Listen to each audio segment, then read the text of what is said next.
Oh, yeah. And now, for a word from our sponsor, me, bitch. I'm Gene Simmons of Kiss, and oh, hey, Jack, what the hell? Sorry, Gene. You know what's up. We got a new feature to do today. We can do that shit later. We can talk about Shannon Tweed and all that later. This guy wants to talk about Vinnie Vincent and LA Guns. I'm not going to say any more. I'm going to let him speak. But we were out on the road, endless touring.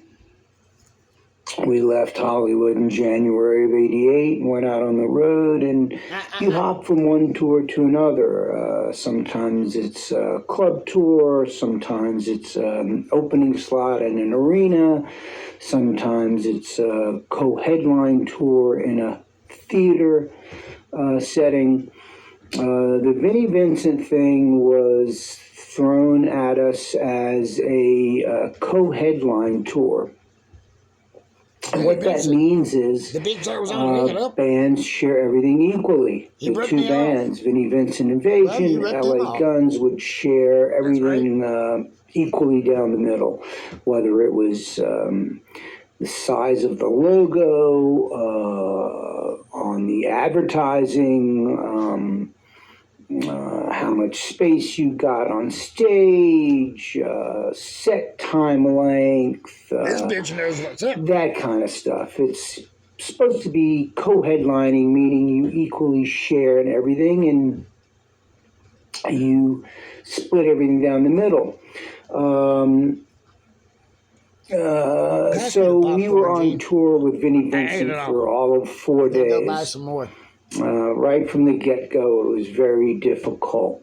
You know, you have to remember, LA Guns had just come off of touring with AC/DC and Iron Maiden.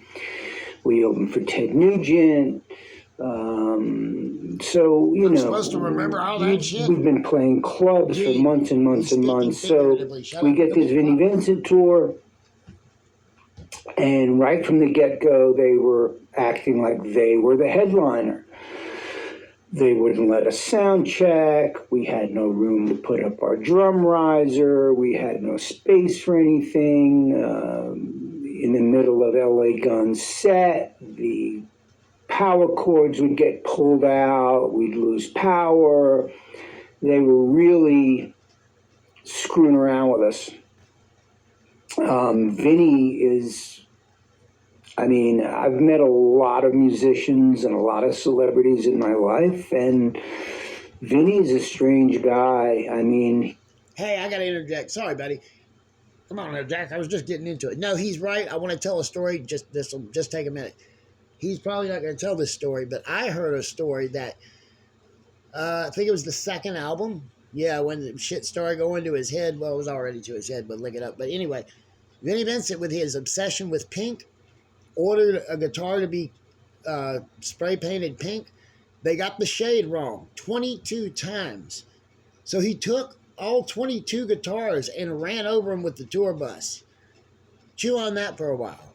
It's all yours. His head was so big and he had such an ego because he played with Kiss for like, I don't know, an album or played one tour. So he thought he was Kiss, this guy.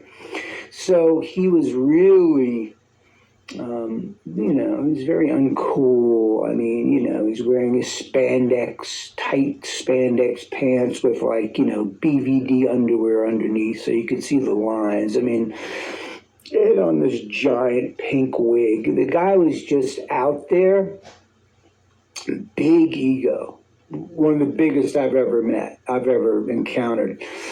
His road manager, if I'm correct, worked for Kiss. So he thought he thought this was Kiss. Meanwhile, we're playing Bogarts and, Harpo's, wherever we played. I can't remember the exact dates right now, the exact places, but it was 4 shows. Vinnie Vincent was sound checking. They threw everybody out. You couldn't be in the building when he was sound checking. And it went on for 3 gigs, I believe. And then it just kept getting worse and worse and worse, and everybody was really mad, starting to get really mad. And I mean, Steve Riley, the drummer, they wouldn't let him use his drum riser, or he had to push his drum riser all the way to the front of the stage with no stage room. He was mad. Everybody was mad. So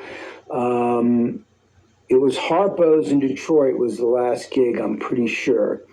And we... Oh, yeah? Let me interject this time. Now, this ain't about Vinnie. I got other stories for that later. But you know what? I do believe that Pete himself had this disease, because when we got together for Psycho Circus, after Pete ain't been doing shit for, 10, 15 years, his bitch ass wanted the windows blacked out, curtains and all that shit on his windows. He wanted room service 3 times a day at a certain time, and when he didn't get his way, he said he wasn't going to do the show and all this shit. Yeah, that shit comes from Kiss. Oh, shit. I need to shut up. Do the show. Actually, let me backtrack a minute, because every single day at soundcheck, I had to have a meeting with Vinnie Vincent and his road manager. I think it was George Sweat. All right, we gotta cut it there. We're gonna come back. We'll do a part 2, Gene. Oh shit! Come on now. We gotta play some Kiss.